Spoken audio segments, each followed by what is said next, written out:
Hello बाबू, कैसे आप लोग? बढ़िया हो? चलिए, हम लोगों ने पिछले क्लास में पढ़ा था राष्ट्रवाद क्या है। हम लोगों ने राष्ट्रवाद के बारे में पढ़ा था कि राष्ट्रवाद किसको कहते हैं। तो उसमें हम लोग देखा था कि अगर किसी भी समुदाय के लोग, किसी भी क्षेत्र के लोग अगर अपने क्षेत्र के, अपने देश के हित के बारे में बात करते हैं, ठीक है, अगर अपने देश के, अपने क्षेत्र के हित की बारे में बात करते हैं तो उन्हीं को हम राष्ट्रवाद बोलते हैं। मतलब उनके अंदर की जो भावना है उसी को हम राष्ट्रवाद बोलते हैं। क्लियर? उसके बाद हमने देखा था कि जो मेटरनिक युग है, मेटरनिक युग के बाद हमने देखा था कि जो 1815 ईस्वी में जब नेपोलियन का पतन होता है, 1815 ईस्वी में क्या होता है, नेपोलियन का पतन होता है, तो फिर जो ऑस्ट्रिया की जो राजधानी थी वियना, वहाँ पे क्या करते हैं लोग, तो जो ऑस्ट्रिया की राजधानी थी वियना, वहाँ पे क्या होता है, वहाँ पे जो उस समय यूरोप की शक्तिशाली शक्तियाँ थी, जो शक्तिशाली देश थे, उन लोगों का एक समारोह होता है। ठीक है, अब वहाँ पे क्या होता है, वहाँ पे उन लोगों का व्यू रहता है, उन लोगों का थीम रहता है कि जो नेपोलियन ने युद्धों के कारण, जो नेपोलियन की जो युद्ध किए थे नेपोलियन ने, उसके कारण जो शक्तियाँ ख़त्म हो चुकी हैं, कि जो लोकतंत्र का विकास हुआ है उसको फिर से ध्वस्त करना और फिर से वही शासन व्यवस्था लागू करना जो पहले से चल रहा था।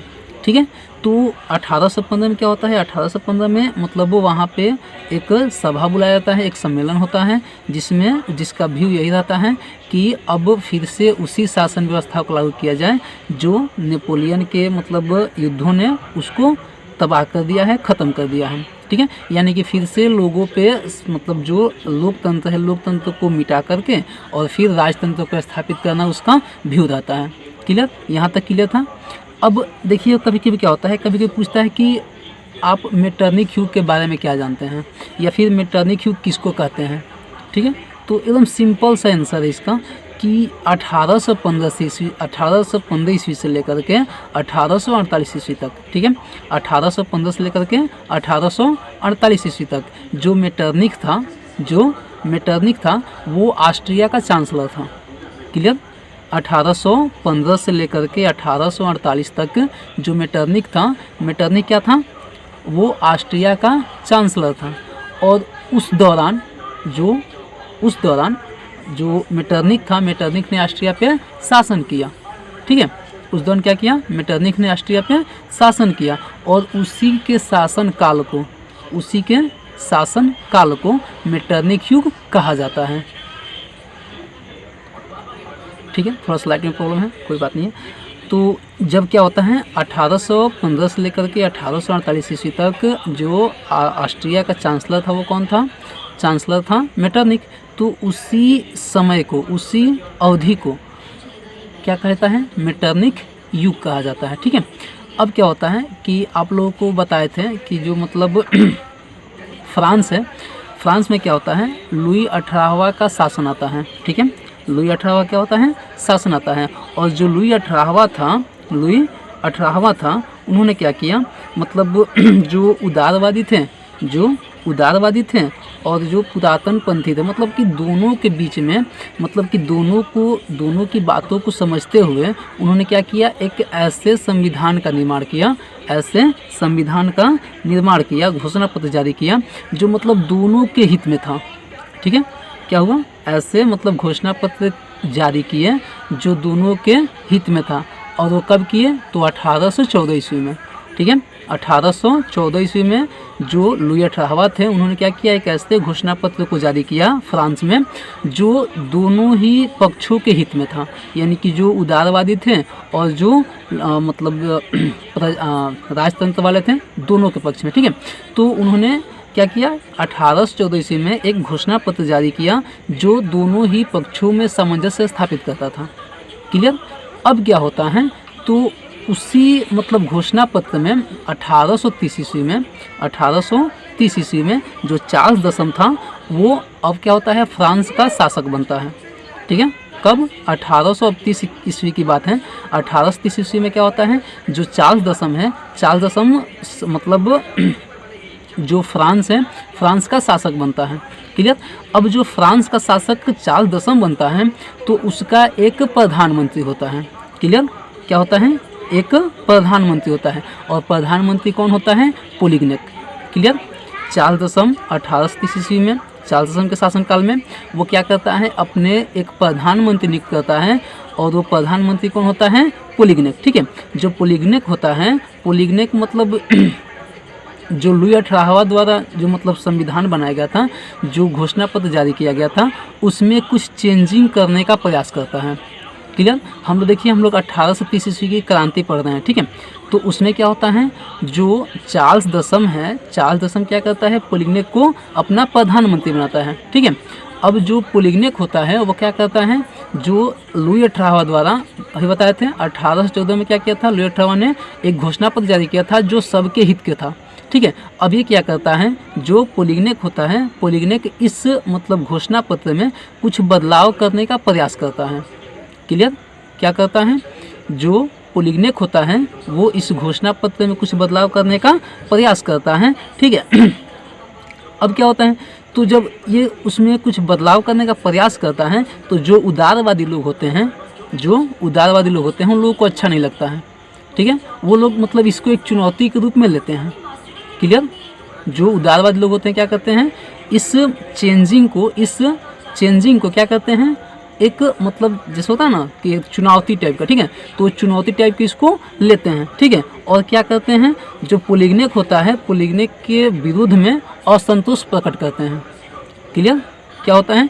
जो पोलिगनेक है, पोलिगनेक उस मतलब जो घोषणा पत्र है, घोषणा पत्र में कुछ चेंजिंग करने का प्रयास करता है। ठीक है। तो जो उदारवादी लोग होते हैं उन लोगों को ये बात अच्छा नहीं लगता है और वो उसके विरोध में मतलब विरोध प्रदर्शन करते हैं। ठीक है। असंतोष प्रकट करते हैं। विरोध में जो फ्रांस है, फ्रांस में क्रांति की लहर दौड़ जाती है। ठीक है। क्या होता है? जब वो मतलब चार्ल्स दसम है, चार्ल्स दसम चारों देशों को मतलब ऐसे करता है ताकि जो उदारवादी थे, उदारवादियों को लगता है कि मतलब हमारा गला घोटा जा रहा है। ठीक है। तो वो क्या करते हैं? उस अध्यादेश के विरोध में मतलब षड्यंत्र समझते हैं और फ्रांस में एक क्रांति की लहर दौड़ती है और उसी लहर के कारण, ठीक है, उसी लहर के कारण मतलब जो फ्रांस है, फ्रांस में गृह युद्ध की समस्या उत्पन्न हो जाती है। ठीक है। क्या होता है? जो फ्रांस है, फ्रांस में गृह युद्ध की समस्या उत्पन्न हो जाती है और फिर क्या होता है? 1830 मतलब उसी गृह युद्ध को हम 1830 ईस्वी की क्रांति कहते हैं। क्लियर। देखिए बात बहुत सिंपल है। ठीक है। होता क्या है? एकदम सिंपल में समझिए कि जो चार्ल्स दसम है, चार्ल्स दसम 1830 ईस्वी में राजा होता है, मतलब शासक होता है। वो अपना प्रधानमंत्री पोलिगनेक को बनाता है। क्लियर। जो चार्ल्स दसम है, चार्ल्स दसम क्या करता है? अपना प्रधानमंत्री पोलिगनेक को बनाता है। पोलिगनेक क्या करता है? पोलिगनेक जो मतलब घोषणा पत्र जारी किए थे लुई 18वां, उसमें कुछ चेंजिंग करने का प्रयास करता है। ठीक है। क्या करता है? उसमें कुछ चेंजिंग करने का प्रयास करता है। जब वो चेंजिंग करने का प्रयास करता है तो ये बात उदारवादियों को अच्छा नहीं लगता है। ठीक है। ये बात उदारवादियों को अच्छा नहीं लगता है और वो पोलिगनेक और चार्ल्स दसम के विरोध में, ठीक है, पोलिगनेक और चार्ल्स दसम के विरोध में क्या करते हैं? तो असंतोष प्रकट करते हैं। क्लियर। अब उसके बाद क्या होता है? जो फ्रांस है, फ्रांस में एक क्रांति की लहर दौड़ जाती है। ठीक है। फ्रांस में क्या होता है? क्रांति की एक लहर दौड़ जाती है और फ्रांस में गृह युद्ध की समस्या उत्पन्न हो जाती है। ठीक है।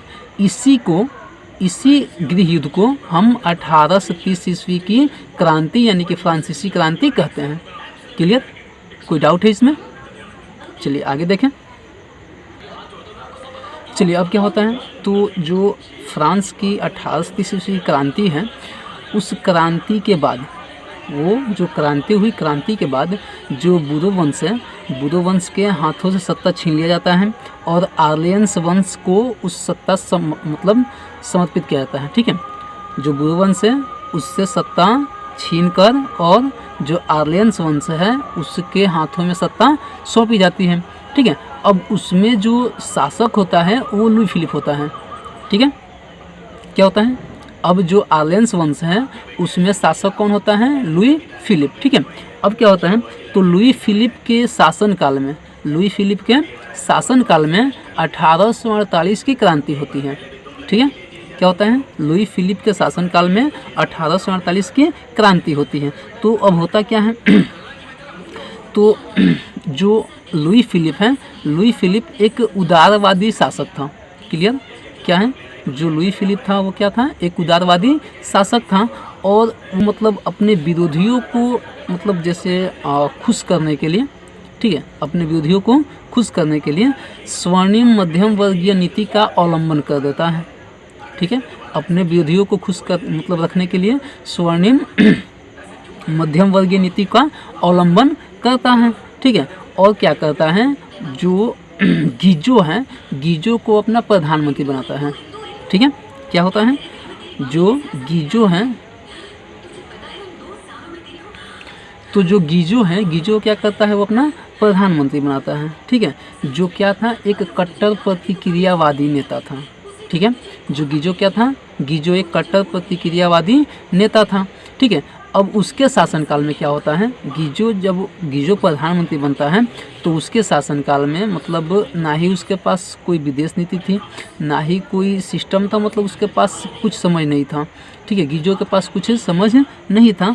अब क्या होता है कि उसके शासनकाल में फ्रांस में भूखमरी की समस्या उत्पन्न हो जाती है, बेरोजगारी की समस्या उत्पन्न हो जाती है। ठीक है, जो गीजो है, गीजो के शासनकाल में क्या होता है, भूखमरी और बेरोजगारी की समस्या उत्पन्न हो जाती है। ठीक है, तो अब क्या होता है, मतलब जब उसके शासनकाल में भूखमरी की समस्या उत्पन्न होती है तो चारों तरफ उसकी आलोचना होती है, मतलब उसकी हिनाई होती है। ठीक है, अब क्या होता है, जो सुधारवादी लोग थे, मतलब उस समय 1848 ईस्वी में कुछ लोग ऐसे भी थे जो सुधारवादी लोग थे। तो सुधारवादियों ने क्या किया, 22 फरवरी को 1848 में उन्होंने क्या किया, पेरिस में थियर्स के नेतृत्व में एक विशाल भोज का आयोजन कराया। ठीक है, पेरिस में क्या किया, पेरिस में थियर्स के नेतृत्व में एक विशाल भोज का आयोजन करवाएं और जगह जगह अवरोध लगवाएं। ठीक है, जगह जगह क्या किए, अवरोध लगवा दिए और लुई फिलिप को गद्दी छोड़ने पर मजबूर किया गया। ठीक है, ये कब की बात है, तो 22 फरवरी 1848 ईस्वी को। ठीक है, थियर्स के नेतृत्व में उन्होंने क्या किया, पेरिस में एक विशाल भोज का आयोजन किया।